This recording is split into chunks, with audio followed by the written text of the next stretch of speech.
Our programs offer many languages. Please visit suprememastertv.com/schedule. Nos programmes offrent plusieurs langues. Veuillez visiter suprememastertv.com/schedule. Nuestros programas ofrecen varios idiomas. Visiten suprememastertv.com/schedule. हमारे कार्यक्रम पेश किए जाते हैं कई भाषाओं में. कृपया देखें suprememastertv.com/schedule.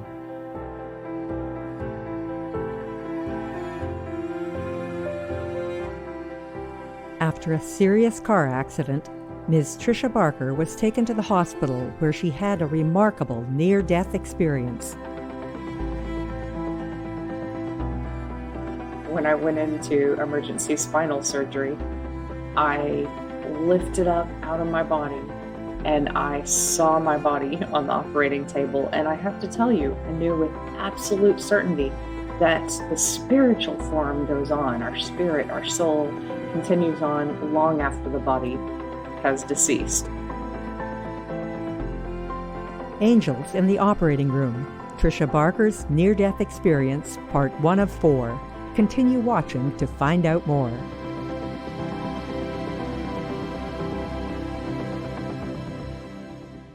Greetings, noble viewers. I am King. The people of Myanmar send you thoughts of kindness and love.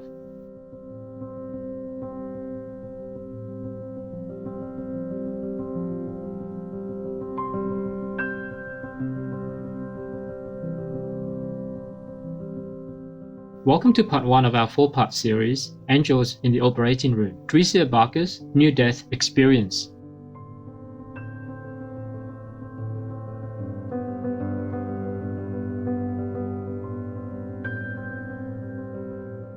On today's program, we'll hear from Ms. Tricia Barker, an English professor at Tarrant County College in Fort Worth, Texas, USA, a near-death experiencer. Ms. Barker is the author of Angels in the OR. She is also an acclaimed speaker, has been interviewed widely, and hosts a popular podcast series featuring interviews about near-death experiences. During her college years, Ms. Barker had a serious car accident and nearly lost her life. In the emergency operating room, she had an experience that completely transformed her.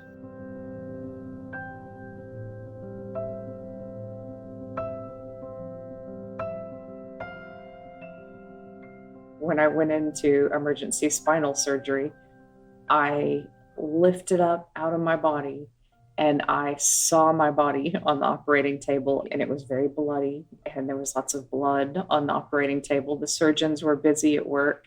And then I looked up and I saw these amazing angels. I didn't know what to call them. I called them beings, light beings, but they were highly intelligent. And I knew that they were there for my benefit.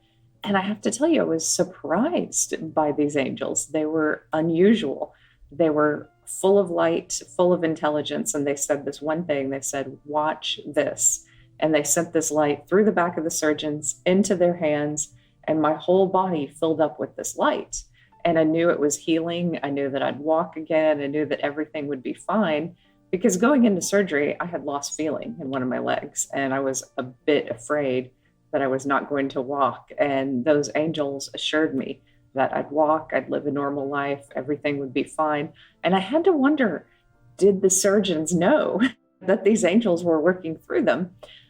Later, I asked them and they did not know, but I found it amusing that these brilliant neurosurgeons were assisted by the other side.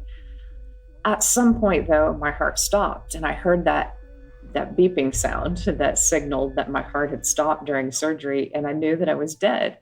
And I have to tell you, I didn't feel any sadness for the body. I didn't feel anything other than, okay, I'm done with that. Let's see what's next. And I was excited to be this spiritual form. While out of her body, Mrs. Barker realized that she could observe normal events and experience that scientists call veridical perception. She also felt a heightened sense of connection with other beings, as she explained further. I went through the operating room and I was in the hospital waiting room area, and my stepdad got a candy bar from the vending machine. I thought he was a health nut. I didn't think he ate things like that. And so I thought it was kind of funny to see him get that candy bar. But later, I verified that, after I came out of the near-death experience. The more exciting parts of the near-death experience, though, occurred when I left the hospital and I began to feel this oneness with everyone I had ever known. So if you think about just people you briefly talked with, you've just said hello to, had a short conversation with, whatever, I felt this love for them and this connection. And I think that's the soul's true mission and true journey, is just to experience and express love. And that was what I gave to the world as I was leaving the world. I was like, I love you, have a good life, be peaceful. Then I felt this transition, which was kind of like a tunnel. And I quickly went through this tunnel, and I was in this cosmos-like area with lots of stars. I felt the presence of God at that point. And I say divine intelligence. That's the God that I felt, was this loving, divine intelligence that showed me some things about my life. The thing that God showed me was my life in quick review.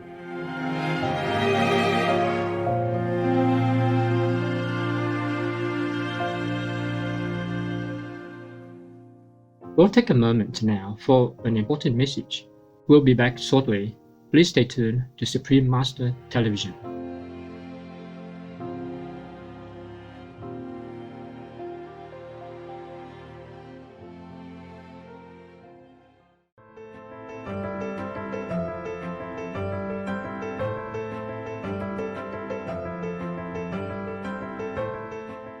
Welcome back as we continue speaking with Ms. Tricia Barker.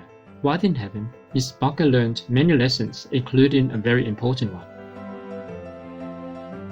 I was pulled through this tunnel very quickly and then into this realm of God. And in that realm, I quickly saw my life. And I saw that there were times I was judgmental of others for silly reasons. And I didn't like them for this reason or that reason. They weren't at the same college as me, or they didn't like the same things as me. And God said, look into people's hearts. See how they prayed for you. See how they were good. And I saw this couple that was a little bit older than me at the time. And they were so lovely. They were just beautiful people. And I thought, oh, I need to look at people's hearts. I need to see them for who they are. And that was my big lesson, was come back to this world, see people's hearts, know their goodness, and be different in that way.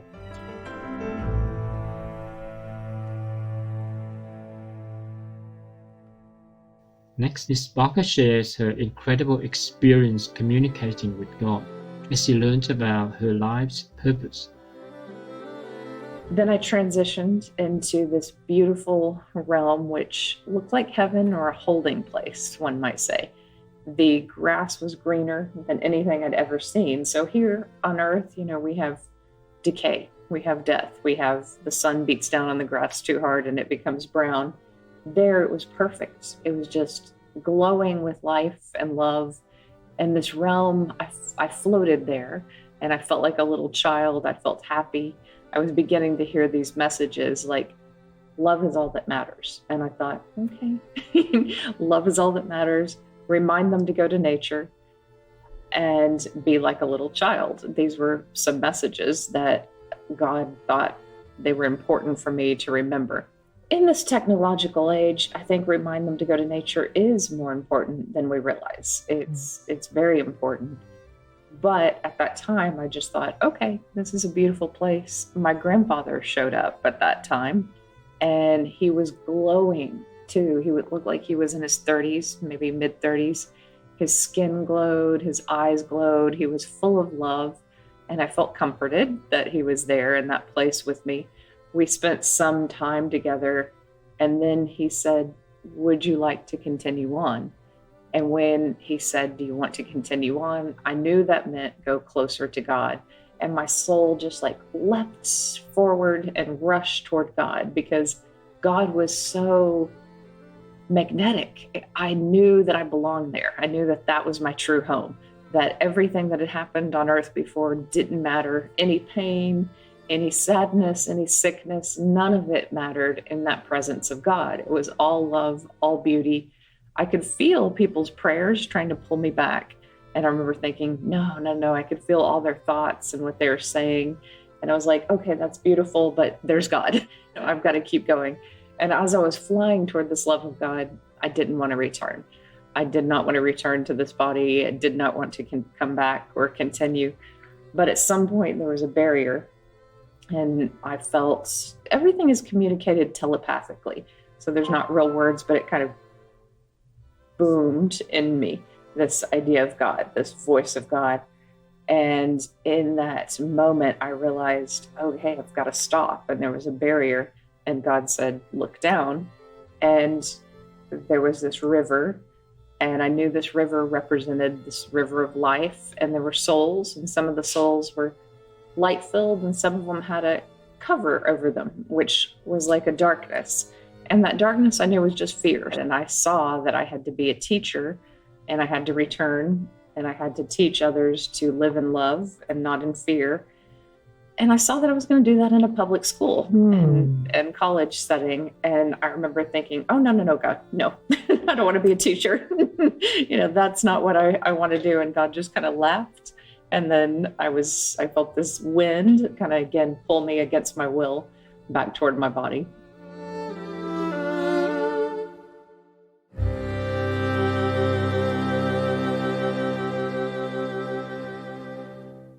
Wow, what an amazing heavenly encounter.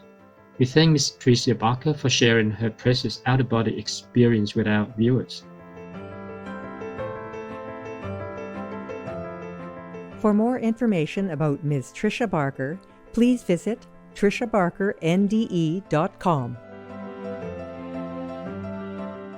Kind-hearted viewers, thank you for your company today. Please join us again on Monday, January 6th for part 2 of this series. Coming up next is Understand Emotional Tides and Transcend Karma, Part 2 of 5. on Between Master and Disciples, right after noteworthy news. May you feel the divine guiding you on this step of your journey. Our programs offer many languages. Please visit suprememastertv.com/schedule and suprememastertv.com/SS.